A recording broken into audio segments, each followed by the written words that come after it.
Hey everybody, thanks for checking out the Aaron Advantage and this week's episode of Real Talk Real Estate, episode number 10.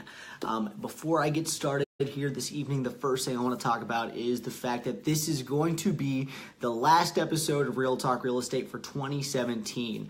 Obviously, next week is Christmas Eve.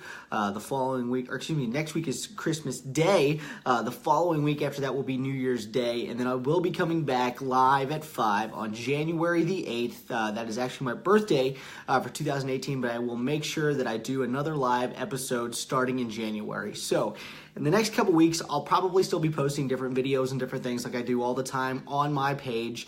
So I want to let you guys know that I really appreciate everyone who's tuned in or everyone who's watched an episode so far this year. I've been getting a lot of views and a lot of comments from people on the videos and messages, so I really appreciate everyone who's tuned in and really look forward to hearing your feedback on how you think the show is going, as well as any questions or topics that you want to talk about for the new year. So that being said, I do want to talk about this week's topic.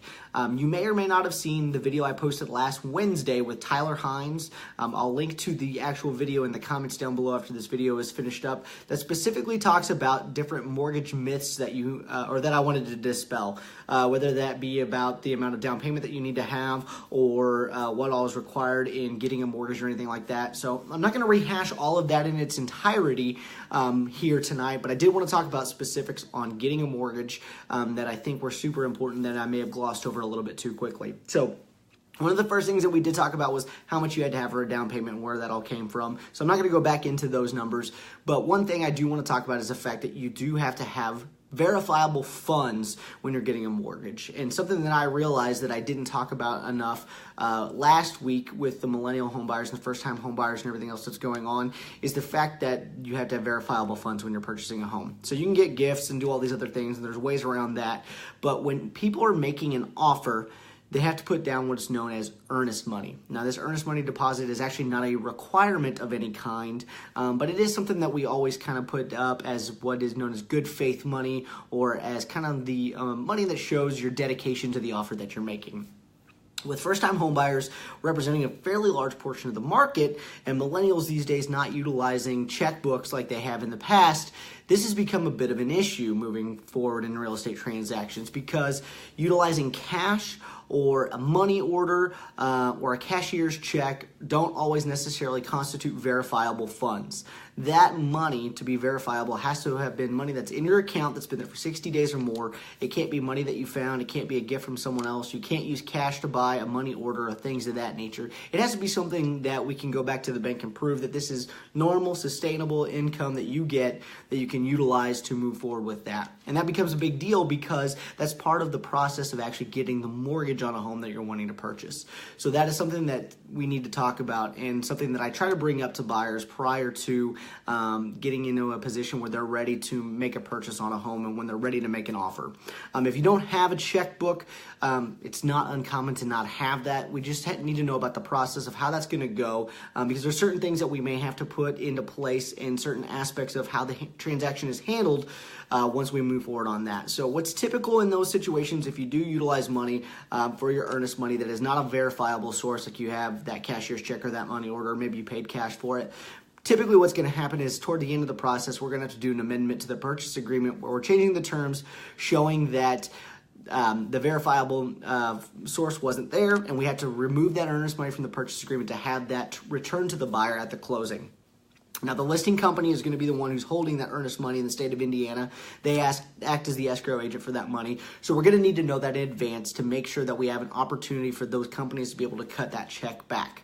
So these are certain things that I know through going through the process with multiple people time and time again that a lot of other people may not realize when they're going through the buying process. That's another reason why when you're talking to anybody about getting the mortgage or getting a home or anything that goes into the process, like I said in the video with Tyler, it's vitally important to make sure that you have someone who's a knowledgeable professional to make sure that your interests are taken care of.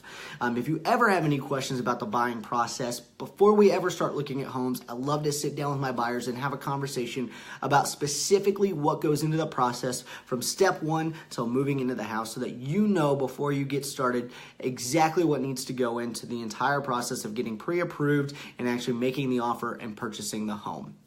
Now, as I said, I am going to be signing off on this video for the end of 2017. I will be back in January, so I want to touch on a couple other things while I'm thinking about them before we move forward into the new year. Tax time is coming up. Obviously, by the time I'm starting back on this next year, we won't have any tax refunds back in place or anything like that. But you may start having an idea of where you're at the end of the year on what you might be able to expect at tax time as far as a tax refund or anything else like that.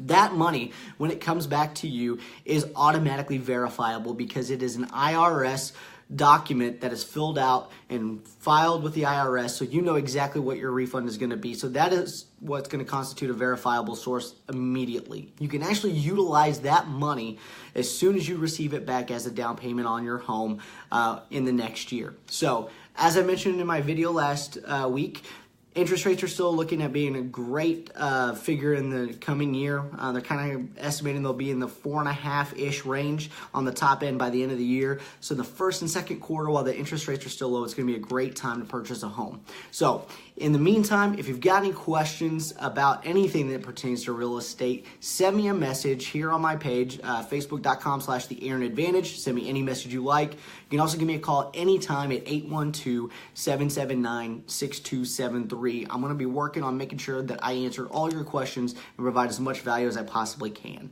If I don't talk to you before then, I hope you have a very Merry Christmas and a Happy New Year. Please let me know what kind of topics you want to cover in 2018 on Real Talk Real Estate. And I cannot wait to come back to you live at 5, January 8th of 2018. In the meantime, let me know if there's anything I can do, and I hope you have a phenomenal evening.